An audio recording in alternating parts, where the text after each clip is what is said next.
Hello and welcome to Trekkie and Beyond, a Star Trek podcast. I'm Monika. And I'm Andrea, and welcome to episode 10 of Star Trek Discovery, and where it is called the Galactic Barrier.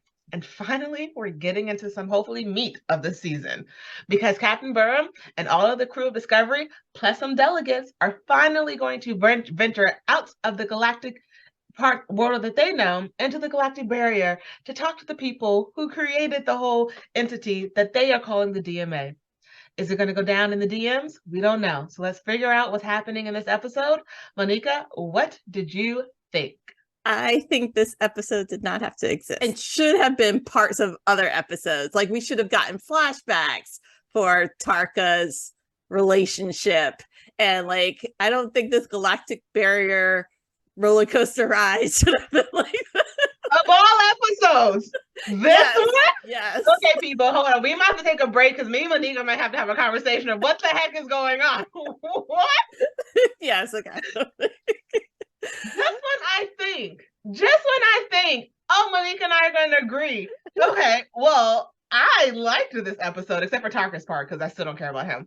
But I liked this episode. I felt like we were finally moving forward. We weren't talking about moving forward. We were doing it. There was action. But like I know next episode something's gonna go down. It's not all talk and it's like, okay, talk, talk, talk, talk, talk, talk, talk. It was we're going there and we're gonna do this and we're on our way to do that. I don't know. This one seemed a little bit more action forward and less emotional bullcrap for me. And so I liked this episode. I am very shocked that we are not agreeing on this. Because I think the president gave us emotional bullcrap. Like I think the president like did the same thing that she was telling Michael not to do episodes ago. So yeah, let's dive in and then I'll vent. So this episode basically is about Discovery preparing and actually going, leaving to go to the creators of the DMA in the unknown species 10C. And so this is like the first time they are like leaving the known galaxy and they're going somewhere else. And we see that there are delegates coming, and that there are more people besides just the Discovery crew going onto this trip because they need to one get there faster because this new DMA is actually better than the last one. Because how you gonna blow up and they send you an upgrade like it's nothing? Like that is an issue. So now it's like they're sending their best delegates in their best ship and their fastest ship to get there to be like, hey, can you please stop this? Because we don't know where the DMA is going to jump to next, and that's the fear of the unknown. Not so much of what it's doing because they get that it's just mining that element that galaxy doesn't have, but it's like, well, we don't know where it's going to jump next to. So now any planet could be the next Quajon. And we see Discovery's trying to get ready for that. And on the flip side, you have Book and Tarka, who I do not give a crap about. And Book, why are you still talking to him? Tarka, going back to where Tarka was held captive to find some programmable matter to get them through the gravitational field at the barrier. I don't care about him. His side of the story did not tug at the heartstrings at all for me. But we have Discovery, and we have the president saying she's going to give all the power to the vice president because it is known that Discovery may not come back from this mission because they don't know. Just because it's a mining vessel doesn't mean that the people are friendly. And just because they may not, or they may know exactly they're killing other people and they don't care. So everyone who's on this trip knows that they may not come back and they're still going to do it anyway because they are all have a death wish apparently. Yeah. So I guess even backing up to that, there was like a congregation I got together to talk about this mission, and there's an engineer that was like eating throughout the episode. I thought he was cute. For me, he was a light. But is it Kovich? Kovich didn't want to travel on this mission. They stated that this was the first time they've gone through they will go through the galactic barrier, but in other Star Treks they have. So I don't understand why they're not sharing notes about this. But okay, I'm not crazy. I definitely thought they did this before. Yeah, for sure. But then Kovich mentioned a 3-hour tour, like they're going like on Gilligan's Island kind of thing. But they've done this before. And how did he know American TV episodes. Nostalgia And that's from, like true nostalgia. Because yes. this isn't like your grandparents' TV show. This is your grandparents plus 900 years, plus another 200 years on top of that. And then plus maybe another 50 years grandparent show. So he knows about a 3-hour tour in Gilligan's Island, but he doesn't know about all the other Federation voyages outside of the Galactic Barrier. Come on, folks. So what are you teaching in this academy? This academy is flawed. Your training is flawed. You need to keep these records. So circling back to what you were asking about the president, seems as though she wants to be on the front line. And I'm wondering if it's because she wants that prestige, because she doesn't have to be there to negotiate. She could send someone else in her place. She's trusted Michael and other people in lots of other big decisions. So to me, it's like she wants this bragging rights later of the fact that she negotiated with this new alien species, 10C. So I'm actually seeing it as an opposite of that. I see it as she is willing to make that sacrifice because, again, if it goes bad, it doesn't matter if she wanted the rights or not. She's still going to die. And I felt like for this one, it was like, look, it's more of you can trust someone else, but like you actually have to do this one because if it goes bad, it's not just Starfleet that's going to get the short end of the stick on this one. Millions of people are going to die. And so I felt like she was like, look, I have to be a part of this, whether or not she takes the lead and is like, I'm the one who's actually talking, but like we need our best people for this one. And because we end up finding that the president of Navarre is the person who's going. We have the ambassador from Earth is there. And it's like, look, we can't just send our B team or people we trust. We have to, like, we need people who have proven in the past consistently they can get stuff done. And I'm going to be honest, Michael is a hothead and she can't always be trusted to make the right decision for other people if she's worried about herself. And I feel like I wouldn't actually trust Michael alone on this mission because she'll learn one new piece of information and like, well, we have to take that into account. Maybe just stick to the mission parameters, please. And so I actually am happy the president went with her because they need their best people. They need, and if there was someone better than her, I'm like, okay, that person needs to go because this is someone, they're going up against a giant. Like they're David and they're going up against Goliath and they don't know if they can come back. So you need your best people because if Michael fails, you need okay, the president. Okay, if the president fails, you need the president of Navarre. If she fails, then Earth is going to come in with a 1-2 punch. Like you need all your people, not just someone you trust. Sometimes it's like the boss has to be like, look, all right, we got to be a part of this one. I got to take control. That's how I saw it for her. But the president of Earth is not traveling on this mission. They're sending the general instead. I don't know if it's good to jump ahead right now, but based on other decisions later on that the president wanted to make to go back and not tell the crew, it makes me think that she was ready for this and that is more about her. Like she wasn't thinking about the overall mission because whoever's on this crew needs to be able to look forward and not look back and not think about what's happening on the home planet and other type of issues back. Your mission right now, do or die, is to negotiate with species 10C to reduce the spread of the DMA, to try to prevent the DMA from growing, not what else is happening back on the other side of the Galactic Barrier, back at home. Yeah, but we've also seen Michael make that same mistake. And that same where she puts other people's in the like, and I get it for the president because she physically has people, unlike anyone on Discovery, she physically has people back home. She has people on Earth. She has people, her partners on the on Earth's moon. Her mom's side of the family is all on Earth. No one on Discovery has any other connection outside of Discovery. So it's not the same for them. It's not the same. So while Michael's like, you know, and I get that Michael's like, yeah, no, we need to go and do this because it's the job. Michael doesn't have, so what, you call Earth home and you call Navarre home. Your mom's not even on the planet. And let's be honest, if your mom was on the planet, Michael, you would have tried to go back and get her, or you would have sent for her. So I definitely saw the president reacting as someone who was about to lose her family, which I feel like is a reasonable response. But then she still came to it to like, all right, yeah, no, Michael, you're right. We need to keep going on with this mission. But I think it's if they don't have that reaction, is she human? And she's not human. She's part human. But like, like if she didn't care to want to go back, because I feel like if anyone on Discovery had family back home or had family on Earth and they found out, they would have all tried to say, "Well, we need to go back."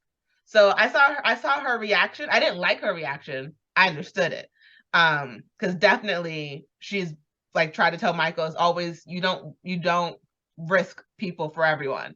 And in this case, she would have been basically making her own mistake. But I understood it because she's like, look, I don't want to lose my whole mom side of the family. I don't want to lose my partner. And like all the other delegates, they have family members there. Discovery is in a unique position that they can care about Earth, but they have no one there. They have no actual physical ties there anymore, like at all. It's been 900 years. Yeah, yeah. I guess I was just thinking about the Maru. Thank you. And then the sacrifices to make. And so if they have to make these sacrifices for the rest of the universe, and the galaxy, then this is how it's going to be. And it seems like she was constantly instilling to Michael to think about personal sacrifice. And you can't save everyone. So I was just thinking, dude, follow your own. And see, what is the whole parent adage? Do as I say, not as I do. Right. I can always give you advice until I'm in the situation. I'm like, oh, crap. Yeah. And this time it was actually interesting, though, because it was Michael basically almost throwing her own words back at her, telling her, look, you can't do this. And then she didn't want to tell the crew, but this crew has made big sacrifices, has left their own time, all their family members, all their friends, like to save the universe and the galaxy, and to then jump to this time and to help save the day time and time again. So yeah, she was wrong for that too. I understood what she was saying, but she was still wrong for it, because in her mind, and what she didn't take into account, which I think Michael probably did, is again, no one on this ship has any actual ties. When I say on the ship, I mean the Discovery crew who are from the past. They have no actual ties to Earth. They're talking about everything they want to do, but let's be honest, you can find another planet to go hiking on. Right. You can do that. You can do any of that. Right. It's only really the delegates who are probably like, look, I need a shuttle. We need to go. I need to go back. I did think when Michael was having them sort of like describe the parts they like about Earth or whatever, I was like, that's pointless though, because none of those are people. Everyone else cares about people. You're caring about places. Places can be replaced. People cannot. Right. And experiences, skiing and different things like that. Yeah. You have a holodeck. You're good. So I felt like she was wrong trying to keep it from the crew, because they need to understand. I felt for anything, it should make them have the more gravity of understanding the situation that they're in. Like, oh crap, we really need to speed up, because while we aren't going to lose anyone more than we already have, they're going to lose everyone. So, and to see the delegates' face when it's all the delegates' faces when it's like announced, it's like, oh, this is going to suck. And Michael's like, Navarre and Earth are the only homes I've ever known. Yep, but that was the home from 900 years ago. Stop acting like it's now. And your mom ain't even there. Because if we're honest, Michael, if your mom was on Navarre, you would have been like, look, Paul, jump back real quick. Let me go get my mom, and then we'll jump again. Let's do it.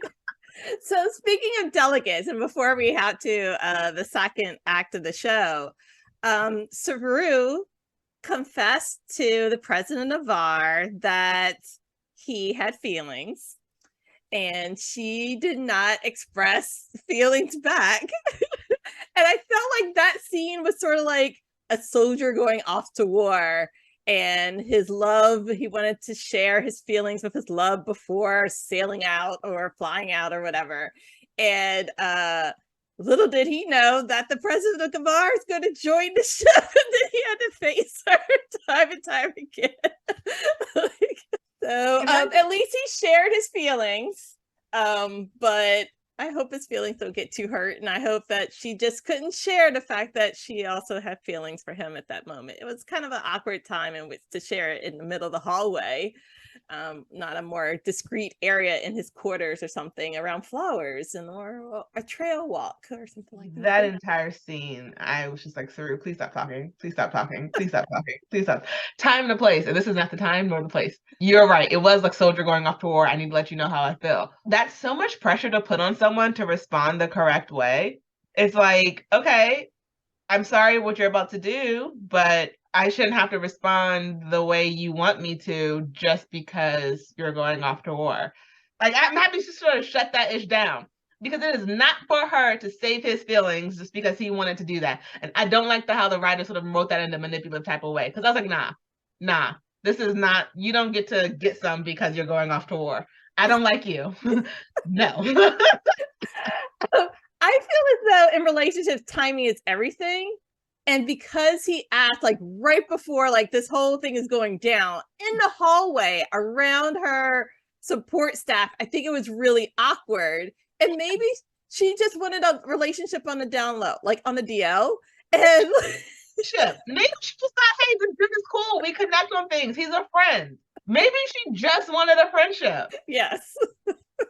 Oh, I did not like calling her out in the hallway. I was just like, all I could see, I was like, are you really trying to manipulate this girl, this woman, this president of a planet? Yeah, no, I did not like that scene. I was just like, and I understand that they may get together. I still don't see it. I still don't feel the chemistry between them. I really want to. I am trying to see the chemistry. I am just not seeing it. Maybe it's just like a wit that's going over my head. Tarka takes Book back to the planet where he was held in the Emerald Chain camp, and it's deserted. And he told him this is where we need to get the programmable matter to cover the shields because that's the only way they can get to the gravitational barrier. And Book is pissed at Tarka, first of all, because he's like, look, I found a habitable planet for you, and they don't have electricity, but I don't care. I'm going to drop your butt off. He's done. And Tarka's like, no, we can figure this out. And Book, why are you still trusting this man? He has shown you time and time again, he only wants what he wants. He doesn't care about what you want, Book. He doesn't. Because now Book is finally seeing clearly, and he's like, crap, I made a mistake because we had just listened to Michael, we would only have that one DMA to deal with. But no, now we have one that's back within seconds of the other one being destroyed, and it's stronger, meaning he has just put more people at risk than who died, and it's all his fault if anyone else has died because he teamed up with the a-hole. So while we're with Tarka and Book, Tarka starts telling Book about what happened when he was held there and how he met another scientist there, Oros, Oros, and how he was like working on a project, and we saw that Tarka was just trying to become his friend.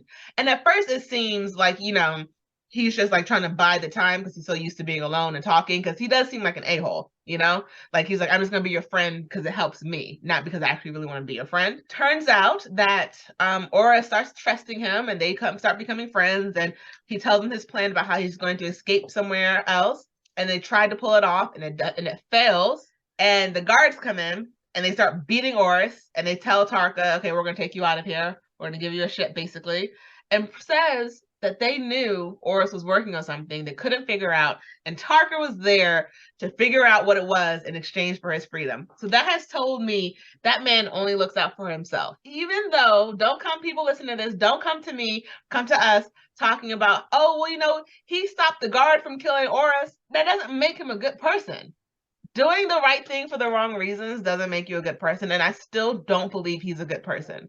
Haven't trusted him since he put a security system on Book's ship without Book's knowledge and permission. So ever since then, I was like, Book, you need to get rid of him as soon as possible. I agree with you. I don't know why he continues to trust this man, because he shouldn't. And he just needs to eject him out, just eject him out. Or beam him out somewhere and keep it rolling. Send him back to the Federation, let them deal with him. When they landed and they were walking, a ship seemed to hover, and it was cloaked. So what happened to that ship? That ship was arriving there, but they were in this science area, this research area. There's a disconnect between the fact that there's other people, I guess, mining for the other mechanics that was on that planet, And they seem to like gloss over that. Once they were in that science research area, they were like, oh, forget about the fact that there's other people there, because they weren't in a rush, basically. It weren't like, okay, let's go get this that matter that they were looking for and let's quickly leave. No, he had time to tell a whole story and explore stuff like that. Like, get it and get out. We should have had flashbacks. I'm disappointed that the writers did not give us some flashbacks to this throughout this journey. Wait until this episode, I guess 3 episodes till the end, to share all of this story and dump it on us without gradually sharing it. I wish they would have done that instead. Then I would have built up more emotional support for this, similar to when Ariam just died and we just got to know Ariam the episode before. And so I didn't have as much emotional I wasn't vested into Ariam. Yeah. I don't feel that way too for Oris. Now, I understand that Asira was just using him, but I wish there was more. And I want to know more about his species and how he was captured and so forth like that. He's just so innocent. And I feel like Marco, once again, shows his manipulation, was trying to he was definitely playing both sides. He wanted to escape too, but he also wanted to protect his interest that if Oris didn't work, he could still escape. You said that they didn't tell us this beforehand. And like if they had, maybe we would have cared so much. We would have cared some. But here, all we've known about Tarka is that he's a manipulator and he tells stories when it suits him. And so how, like, this whole episode could just be another manipulation, where it's like you have a narrator that you can't trust, because why are you waiting till now to tell Book this side of the story? Because you tell him just enough to keep him on your side. So yeah, we don't know the side of the story yet, because this is like Tarka trying to manipulate the audience to be like, oh, okay, all right, we see what he's doing. Okay, first it was like, all right, he just wants to blow something up. Okay, no, now he's trying to get to his friend. Okay, well, he was just really desperate because he betrayed his friend the first time and he really wants to get there. How do we know any of this is true? All we have is literally his word for it. And he's literally said there's no record of the guy alive or dead. He could be making all of this up and we would be none the wiser, because he's a manipulator. And I feel like this is another manipulation this is not the complete truth. I don't believe this is the complete truth about him. Right. And all the more reason, Book, you know that he manipulated his past partner. Like just 10 years ago. He was basically on survival mode. He left him because the guy's like, go on without me. How many times in a movie do you really see someone say, go on without me, and they actually leave and the person doesn't have a weapon or something and they don't come back with them beforehand? Like, nah. In my opinion, I don't think the guy told Tarka to leave him behind. I'm pretty sure the guy was like, you can help me. And Tarka was like, you're going to slow me up. And yep, I don't believe it. Until I meet Oris and he tells me to my face that Tarka's a good guy, all of this is a lie. Right. And obviously they had a closer bond than Book and Tarka. Or supposedly. Because again, I believe that guy's a narcissist and he's going to use people to get what he wants and make them think that he's close. I don't trust Tarka. I don't even think that he viewed the guy as his brother. I just think this is all a yarn he's trying to spin to get out of the galaxy. So we find out that Tarka then gets the programmable matter, and he tells Book that he's been coming back once a year, hoping for a sign so he can get to where Oris is. Oris, don't send him any signs. Stay where you are. Stay safe, my brother. If you are real, stay safe. Stay away from Tarka. You don't need that manipulation in your life. You don't need it. But the rest of the episode is all about the Discovery crew trying to get through this galactic barrier, because they're at the edge and they have to jump into these random cells. I will admit, their science part, I feel like they're stretching the truth, because okay, we have to jump through one cell to another cell to another cell that's forming on the other side, and we can ride that wave all the way through. None of this makes sense to me scientifically or just logically or realistically. None of that science part made sense. What did you think about them like always having that last little, we need 30 more seconds. Well, I can possibly get you, where's all this extra seconds coming from? Like, where is this coming from? Like, scientifically, you say we don't have any more, and you keep finding more. What is going on? That's why I feel like they're dragging out this episode. This episode did not exist, because first Paul jumped like, I don't know, light years away from the Galactic Barrier. So then they had to travel there to get it. And then once they were in it, the inside of the Galactic Barrier was like a lava lamp with like lots of little bubbles. And they had to like hop from one to another like a video game. It was strange and yeah, and get more power. But engineering was forced to find all this additional resources. Still can't find Jet though. Jet wasn't there on the scene to help them. Adira was sort of come and go in there. It was all on Paul's shoulders. It yeah, I don't think that this needed to occur, especially because in other Star Trek episodes, it was not this level. They didn't have these lava lamp bubbles to go through all of this other trauma. Yes, I want to go to places unknown, places that haven't been explored. But come on, folks. Yeah, they just added this drama. They did. It was just like, seriously, like what? That I will give you that. That scene was not necessary. I was just like, I ordered 30 more seconds. That's not how science works, and you know this. But they get through the barrier because of the Discovery. Woo! And everyone, they're outside of the Milky Way galaxy. And they are very shocked to see that there's not that many stars out. And they're just like this, that no one's ever really been here before. And before they move forward, the president says, okay, that she needs to address the ship. And Michael basically gives over the comm to her to do so. And she explains what we spoke about in the first half, that basically the DMA jumped and now it's encroaching into the into Earth and Navarre's space. And while they know that Starfleet is trying to evacuate, they're doing mass evacuations, it's still scary to everyone who's there. But it's like, hey, we told you, but after we can't go back because you can't go through that barrier again because you don't have the shields anymore. And then near the end, you have the president asking Michael, why did you want me to do it by myself? And Michael, I like Michael's answer because you're my president too. Like, people are supposed to trust you. Like, Michael gave her the foothold she needed to seem like she was still in power and didn't take that away from her. Which is, I think, is growth for her, because a lot of times when we see Michael doesn't agree, she outwardly speaks against what, like, we've seen her go against the president publicly before, and she's like, well, you're my president too. I still have her support. She still has my support. We're still teams. I don't like you, president. I still don't like you. I understand what you did this episode, and I understand why you acted the way that you did. I still don't like you.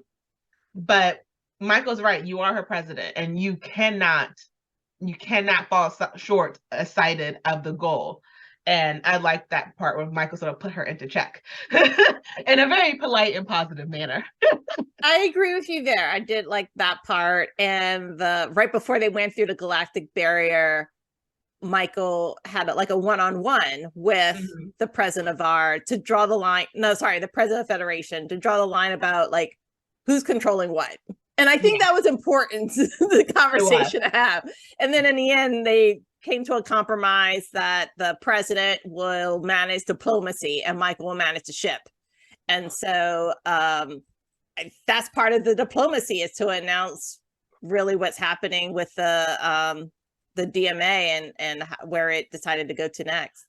Because we have 3 more episodes in this season. And that's not a lot of time, in my opinion, if this is going to be a huge battle or not. If there's going to be a lot of conflict or not.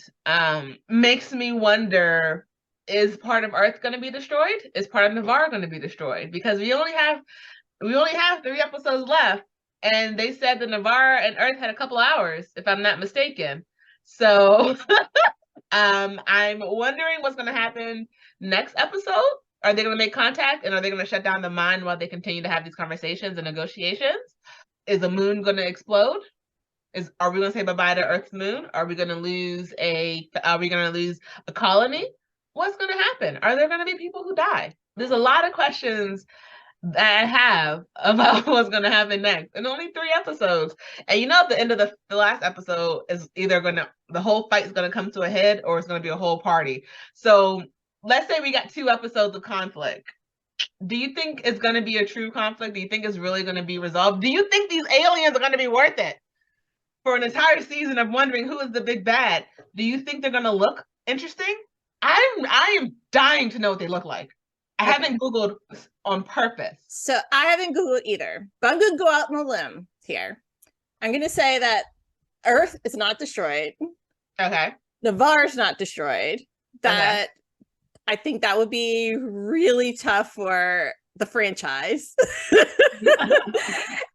Auras, I think that he might be behind the DMA to find power for his multiverse travel to find Tarka. That's a good guess. I didn't even think of that. That is, what if he thought he was escaping, but he really went there? What if he created the DMA to try and kill the Emerald Chain, but like didn't realize the war was? That yeah, is such a either good that or guess. find. I think it's gonna loop back, and I also think that Book and Michael are not going to have a relationship, but Oh he's no, going to they like can't. like go off in the wind. Like he's going to like Yeah, they travel can't be out together and anymore. like be separate. I don't think he's going to be. There's no coming back I from don't this. think he's gonna have to wear that mustard colored jumpsuit that Michael had to wear in the first season. No, I don't think. I think he'll probably stay out of the galaxy. Yeah. Where Starfleet has no jurisdiction. I do not foresee them getting back together. How can you come back from this? Like, how can you truly, because you can still love each other, you can still care about each other, but how do you come back from this blatant display of disregard to the fact of, on book, like, and I hate to say it's on book side, but it is, because I understand what you're going through, but you put your girl in one of the worst positions. You were trying to make her choose almost between you and the Federation. No, and she tried, and yes, at the end you did try to agree with her, but you started something that you couldn't control and you have to live with the repercussions of that. And I don't think they can come back from this, and if they do, it's going to be bull, because how are you going to come back from this? Maybe you can come back in another season, like down the road, but this is, they can, I don't think they can end this on a I love you too kiss. No. I think they have to reunite just for a split moment, Yeah. just for Grudge, because Grudge is caught in this, going to be caught in a custody case. And Michael is not as fond of Grudge, so he's going to come back to get Grudge. But other than that, like he just needs to go back to like his career duties, but in another galaxy, as you stated, outside of the Federation. Because how can you trust that he'll respect your position? And granted, he's not in the Federation, so he doesn't have to respect it. But like to even have respect for the position that she was in.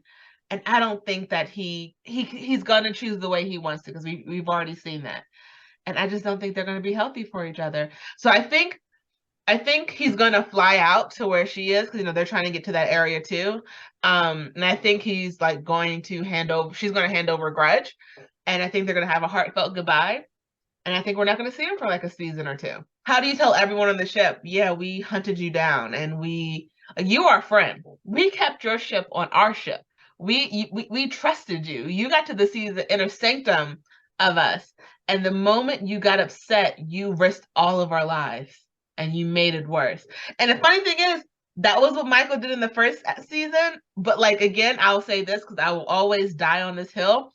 That war was always going to happen. The Klingons were always going to shoot first. But Book is different in the sense that there was a way around this. What happened could have been exactly an accident. And he wasn't willing to hear it. He just wanted vengeance. And Michael also wanted vengeance against the Klingons, but that war was always going to happen. The Klingons wanted to just fight for no reason. This may not be a war. And it could have been because of his actions. Right. And at several moments in this story, Book could have admitted this was going terribly wrong. Time and time again, even to the torpedoes that were fired by Tarka, but to the ship. I don't even think Discovery crew knows that Tarka fired those. They just know that it came from Book's ship. But he hurt several relationships there. Burned all those bridges to the ground. Yeah. So maybe after she retires from the Federation, they can reunite. Fly off into some other unknown galaxies together. Because apparently now his ship can jump, so they can go anywhere. I wonder if Kovich knows a lot more than what he Because I shared. don't trust that white man. I don't trust him. I don't know what. I have been saying it since the moment we met him. There is something off about that guy. He knows something. Yes. I wonder if he's like an underground time traveler or something, because he knew to stay behind in a good space in the Federation, not on Earth, not any other place. He knows where to be at the right time, and he can definitely read the room. I have no other final thoughts except I cannot believe me and her did not agree on this episode. Like she thought this was her filler episode, and this was not mine. I cannot believe that. I'm still stuck on that, people. But as always, I'm Andrea. And I'm Anika. And live long and prosper.